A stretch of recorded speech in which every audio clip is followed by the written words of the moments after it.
മൂന്നാമത്തെ ഡെഫിനിഷനാണ് electric susceptibility. അതൊരു ക്വാണ്ടിറ്റിയാണ്. എന്താണെന്ന് നോക്കാം ഇലക്ട്രിക് സസെപ്റ്റബിലിറ്റി. അതിനു മുമ്പ് ഒന്ന് രണ്ട് കാര്യങ്ങൾ നമുക്ക് ഓർത്തെടുക്കാം. പോളറൈസേഷൻ ഡെൻസിറ്റി എന്താണെന്ന് നമ്മൾ മുന്നേ കണ്ടതാണ്. ഒരു ഇക്വേഷൻ നമ്മൾ അതിന് എഴുതിയിരുന്നു. Capital P vector is equal to small letter P vector divided by V. Capital P ആയിരുന്നു എന്ത്? Polarisation density. Small letter P vector എന്ന് പറഞ്ഞു കഴിഞ്ഞാൽ എന്തായിരുന്നു? എക്സ്റ്റേണൽ ഇലക്ട്രിക് ഫീൽഡ് അപ്ലൈ ചെയ്തുകൊണ്ട് നമ്മൾ ഡെവലപ്പ് ചെയ്ത ഇൻഡ്യൂസ്ഡ് ഡൈപോൾ മൊമെൻറ്റ്. എവിടെയാണ് ഇൻഡ്യൂസ്ഡ് ചെയ്തത്? ഒരു ഡയലക്ട്രിക് മെറ്റീരിയലിൽ. Divide by V.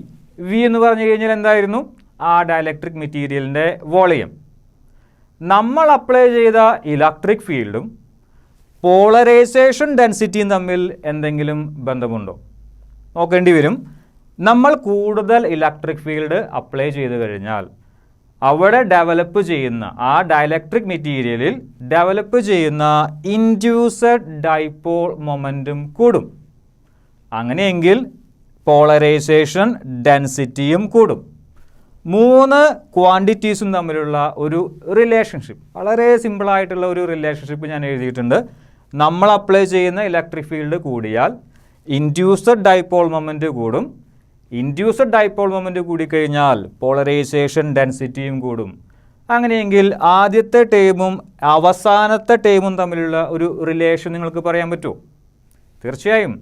Polarisation density ഏറ്റവും അവസാനത്തെ ടേമാണ് directly proportional to electric field. നിങ്ങൾ കൂടുതൽ ഇലക്ട്രിക് ഫീൽഡ് അപ്ലൈ ചെയ്ത് കഴിഞ്ഞാൽ ഒരു ഡയലക്ട്രിക് മെറ്റീരിയലിൻ്റെ പോളറൈസേഷൻ ഡെൻസിറ്റിയും ഇൻക്രീസ് ചെയ്യും. രണ്ടും ഡയറക്ട്ലി പ്രപ്പോർഷണലാണ്. Polarisation density P vector proportional to electric field E vector. ഞാനതിനെ മാത്തമെറ്റിക്കൽ ഫോമിൽ എഴുതി. P proportional to E. P vector proportional to E vector. ഈ ഒരു പ്രപ്പോർഷണാലിറ്റി സൈനെ മാറ്റാൻ വേണ്ടി ഞാൻ എന്തു കൊണ്ടുവന്നു? ഒരു കോൺസ്റ്റൻറ്റിനെ കൊണ്ടുവന്നു. ആ കോൺസ്റ്റൻറ്റിനെ വിളിക്കുന്ന പേരാണ് electric susceptibility. P is equal to proportionality സൈനെ ഞാൻ അവിടെ ചേഞ്ച് ചെയ്തു. ഈക്വൽ ടു സൈൻ കൊണ്ടുവന്നു. ഈക്വൽ ടു സൈൻ കൊണ്ടുവരണമെങ്കിൽ നിങ്ങൾക്കറിയാം ഒരു കോൺസ്റ്റൻറ്റിനെ കൊണ്ട് മൾട്ടിപ്ലൈ ചെയ്യണം. ആ കോൺസ്റ്റൻ്റ് ആണ് കൈ ഇ. CHI കൈ ഇ. സഫിക്സ് ഇ കൊടുത്തിട്ടുള്ളത് ഇലക്ട്രിക് സസെപ്റ്റബിലിറ്റി എന്ന് ഡിനോട്ട് ചെയ്യാൻ വേണ്ടിയിട്ടാണ്. മാഗ്നറ്റിസത്തിൽ നമുക്കിത് പഠിക്കാനുണ്ട്. അവിടെ നമ്മളതിനെ മാഗ്നറ്റിക് സസെപ്റ്റബിലിറ്റി എന്നാണ് പറയുക. ഇവിടെ ഇലക്ട്രോസ്റ്റാറ്റിക്സിൻ്റെ കീഴിലുള്ള സസെപ്റ്റബിലിറ്റി ആണ്. അതുകൊണ്ട് നമ്മളതിനെ ഇലക്ട്രിക് സസെപ്റ്റബിലിറ്റി എന്നാണ് എഴുതുന്നത്. Chi suffix E into capital E. P proportional to ഇനെ ഞാൻ മാറ്റി. P is equal to chi E into capital E എന്ന് എഴുതി. അതിനുശേഷം ക്യാപിറ്റൽ ഇനെ ഞാൻ ലെഫ്റ്റ് സൈഡിലേക്ക് കൊണ്ടുവന്നു. ബാക്കി നമുക്ക് വരിക chi E is equal to polarisation density divided by electric field.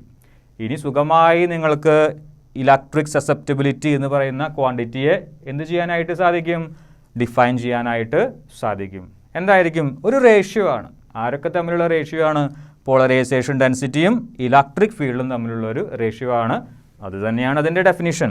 It is defined as electric susceptibility is defined as the ratio of the polarisation P to the electric field applied. നമ്മളൊരു dielectric മെറ്റീരിയലിലേക്ക് electric field apply ചെയ്ത് കഴിഞ്ഞാൽ polarisation density കൂടും. Polarisation ഡെൻസിറ്റിയും electric ഫീൽഡും directly പ്രൊപ്പോർഷണലാണ്. P proportional to E എന്ന് എഴുതിയിരിക്കുന്നു. P is equal to chi E into E എന്ന് എഴുതിയിരിക്കുന്നു. ഇതിൽ കൈ ഇനെ വിളിക്കുന്ന പേരാണ് ഇലക്ട്രിക് സസെപ്റ്റബിലിറ്റി.